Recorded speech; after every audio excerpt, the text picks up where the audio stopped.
السلام عليكم. بما اني عارفة ان انتوا بتحبوا البطاطس فانا قررت اعمل لكم 3 طرق للبطاطس احلى من بعض هتعتمدوها. اول حاجة هجيب بطاطسيتين هقشرهم كويس. طبعا يا جماعة انا هعمل في سلسلة فيديوهات للبطاطس بطرق مختلفة للناس اللي بتحب البطاطس يعني. هعمل منها البطاطس المحمرة يعني كل الطرق للبطاطس حتى صواني كل حاجة. انا خلاص بعد ما قشرت البطاطس هبشرها.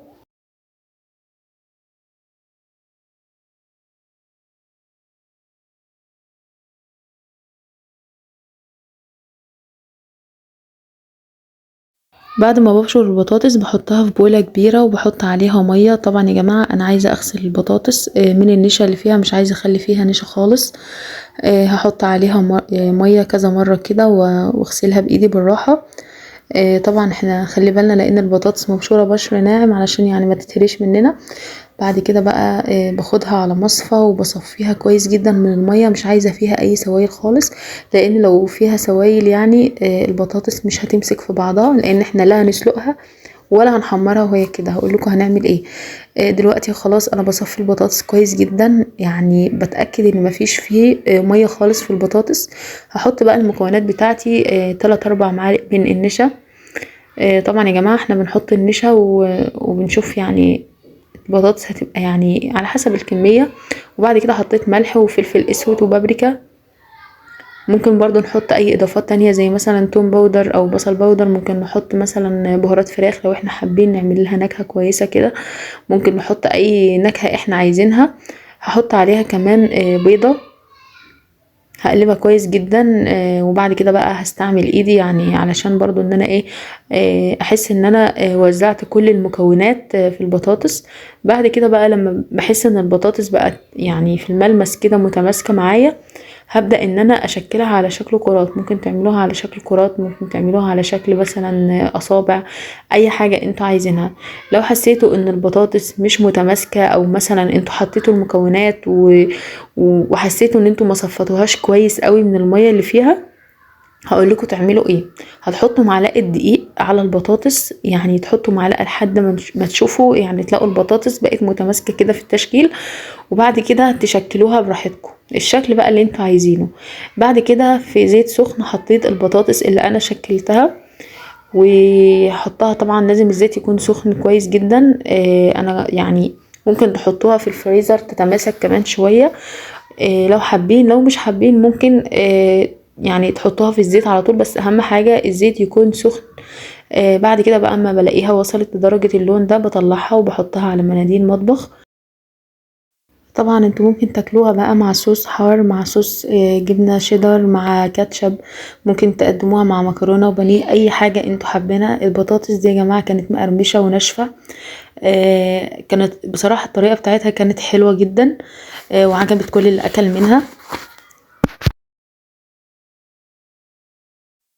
نيجي بقى للطريقة التانية ودي المفضلة بالنسبة لي واكتر طريقة انا حبيتها. هما التلات طرق بصراحة حلوين جدا جدا، بس الطريقة دي هي اللي غطت عليهم بصراحة يعني. ويعني والله ما هو كلام كده وخلاص.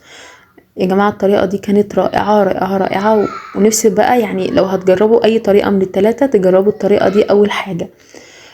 بس هما طبعا مختلفين عن بعض. يعني انا جبت حبتين بطاطس وقطعتهم مكعبات. هنقطعهم مكعبات متساوية علشان كلهم يستووا في وقت واحد. هحطهم بقى في طبق. طبعا هغسل البطاطس كالعادة يعني علشان يعني لو فيها نشا وكده مكان التقطيع ينزل. طبعا البطاطس بعد ما اغسلها اغير المية عليها كذا مرة، وبعد كده هحطها في حلة او في كسرولة يعني علشان نحطها تتسلق. هحط عليها ميه من الحنفيه، ميه نظيفه، وبعد كده هرفعها على النار. مش هحط لها ملح.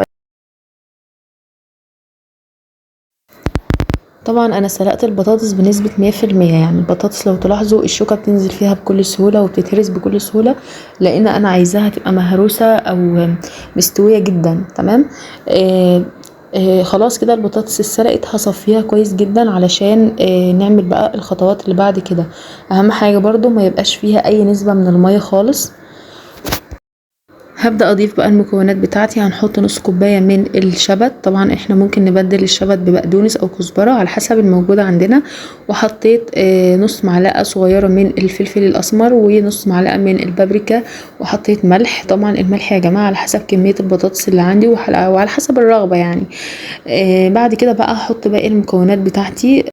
هحط 4 معالق من النشا. طبعا يا جماعه النشا ده بيفرق في البطاطس في التحمير يعني وكده، بيخليها ناشفه. وبعد كده حطيت رشه صغيره من توابل الفراخ، ودي طبعا خطوه اختياريه بس هتفرق جدا في الطعم الاحسن. وبعد كده حطيت بيضه، طبعا البيضه بدرجه حراره الغرفه علشان تبقى سهله معايا في التقليب، ما يبقاش فيها اي تكتلات خالص. طبعا يا جماعه انا بقى هنا استغنيت عن الشوكه، وبعد كده بقى هقلب كويس جدا بالسباتيولا علشان انا عايزه البطاطس دي تتعجن كويس جدا، لان انا عايزاها تبقى زي البطاطس البيوري كده، يعني ايه، تكون كريميه جدا جدا علشان اقدر ان انا اشكلها. طبعا زي ما انتم شايفين احنا ممكن كمان على فكره نعملها في العجانه، ممكن تستعملي ايدك، بس يستحسن ان انت تعمليها زي كده او تعديها من على مصفى.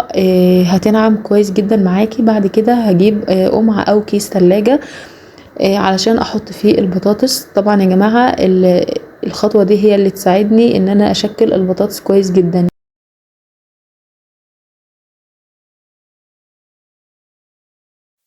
طبعا بقى احنا ممكن نشكل البطاطس دي بطريقتين.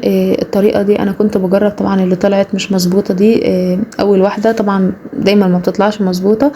احنا ممكن نشكلها زي ما انتم شايفين كده في الطاسه على طول. او ممكن في طريقه تانية، ممكن نشكلها الاول على ورق زبده ونحطها في الفريزر لمدة ساعة تنشف يعني تتماسك كده. وبعد كده على فكرة اللي هي الصوابع دي انا عملتها بنفس الطريقة دي، انا عملت منها كده ومنها كده، حطيت منها في الطاسة وعملت منها على ورق زبدة، حطيتها في الفريزر لمدة ساعة ولحد ما تماسكت وبعد كده حطيتها في الزيت. طبعا الزيت يكون سخن. هي ما بتاخدش وقت خالص، في ثواني يعني على طول بتلاقيها اتحمرت. طبعا يستحسن الطريقة التانية ان احنا نحط البطاطس على ورق زبدة ونحطها في الفريزر تتماسك لمدة ساعة نص ساعة اي حاجة، يعني تتماسك كده شوية، وهنطلعها نحطها في الزيت هتتحمر على طول. احسن من انتوا مثلا تعملوها في الطاسة على طول، او مثلا ان انتوا تنزلوها صوابع في الطاسة على طول، ممكن مثلا ما تطلعش مظبوطة منكم. تمام. وكده الطريقة التالتة للبطاطس احنا عملناها. بصراحة يعني يا جماعة دي احلى طريقة انا عملت بيها البطاطس، وبصراحة يعني هعملها على طول. كانت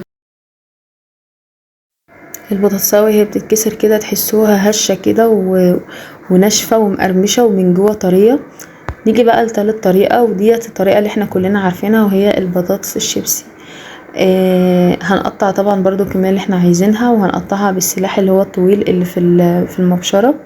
هنقطعها رقائق صغيرة كده علشان نعملها شيبسي. ده شكل البطاطس بعد ما قطعناها رقيقة جدا. هجيب بقى بولة وهحط البطاطس فيها. برضو هنغسل البطاطس كويس جدا من النشا وهنحطها في مية. انا حطيتها في مية وفي معلقة خل علشان يعني تتنقع شوية قبل ما محمرها. طبعا الخل يا جماعة بيفرق في تحمير البطاطس، بيخلي البطاطس مقرمشة جدا. ممكن كمان ان احنا نحطها في مية سخنة، يعني نسخن مية كده ونحطها، يعني حاجة بسيطة يعني ثانيتين كده، ونحطها في المية ونقوم مطلعينها على طول.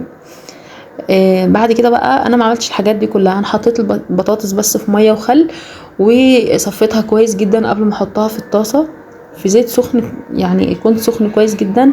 هقلي البطاطس عادي جدا.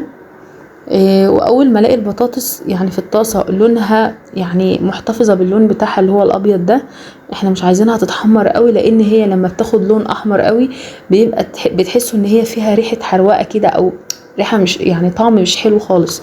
فالبطاطس احلى حاجه ان هي تبقى متحمره وناشفه ومحتفظه في نفس الوقت بقوامها، يعني ناشفه كده ومحتفظه باللون بتاعها، لونها ابيض ومحتفظه بقوامها اللي هو تكون مقرمشه وناشفه. انا عملتها كده، يعني انا حطيت البطاطس في زيت سخن كويس جدا، وزي ما انتم شايفين عامله ازاي، يعني ناشفه جدا وفي نفس الوقت لونها مغيرش للون اللي هو الاحمر، او زي لون البطاطس اللي هي بتبقى مسكره كده وتلاقوها بتتحمر زياده عن اللزوم. تمام.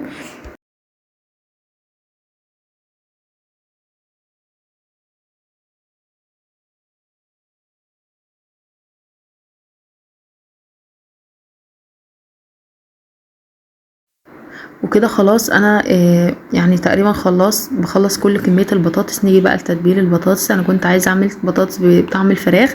جبت معلقة من البابريكا ومعلقتين كبار من اللي هي توابل الفراخ دي، وحطيت عليهم الملح وقلبتهم كويس جدا. انا كده كنت خلصت خلاص كمية البطاطس، حمرتها، وطبعا والبطاطس لسه سخنة على طول بنزل عليها بالتوابل دي وبقلبها كويس جدا مع بعضها. طبعا يعني مش عايزه اقول لكم يا جماعه البطاطس دي ما فرقتش حاجه خالص عن الشيبسي اللي احنا بنجيبه من بره من المحلات، ويمكن احلى كمان. يعني والله بجد محدش صدق خالص ان ده شيبسي انا عاملاه في البيت.